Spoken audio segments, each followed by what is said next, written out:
கரூர் கூட்ட நெரிசல் தமிழ்நாட்டையே அதிர வைத்த அந்த பரிதாபமான சம்பவம் இன்னும் பலரின் மனதில் பதிந்து கிடக்கிறது. அந்த நிகழ்வில் உயிரிழந்தவர்களின் எண்ணிக்கை 40ஐ தாண்டியது. குழந்தைகள், பெண்கள் உட்பட பலர் தங்கள் உயிரை இழந்தனர். இந்த நிகழ்வு நடைபெற்றது தாவேக தலைவர் விஜய் பங்கேற்ற பிரச்சார கூட்டத்தின் போது. ஆரம்பத்தில் இந்த விபத்துக்கு காரணம் குறித்து அரசியல் வட்டாரங்களில் கடும் குற்றச்சாட்டுகள் முன்வைக்கப்பட்டன. ஒருபுறம் காவல்துறை போதுமான பாதுகாப்பு வழங்கவில்லை என்று தாவேக கட்சி குற்றம் சாட்ட, மறுபுறம் விஜய் தாமதமாக வந்ததே இந்த நெரிசலுக்கு காரணம் என்று சிலர் கூறினர். அந்த விவாதம் நாளுக்கு நாள் வலுத்து சமூக வலைதளங்களில் பெரிய அரசியல் சூறாவளியாக மாறியது.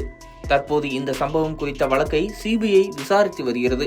இந்த நிலையில் மிகவும் அமைதியாகவும் வெளிப்படையாகவும் பேசும் நடிகர் அஜித் குமார் நீண்ட இடைவேளைக்கு பிறகு நேர்காணல் ஒன்றிற்கு அளித்த பேட்டி இப்போது வைரலாகி வருகிறது. அதில் அஜித் கூறியிருப்பதாவது: தமிழ்நாட்டில் கூட்ட நெரிசல் சம்பவங்கள் அடிக்கடி நடக்கின்றன.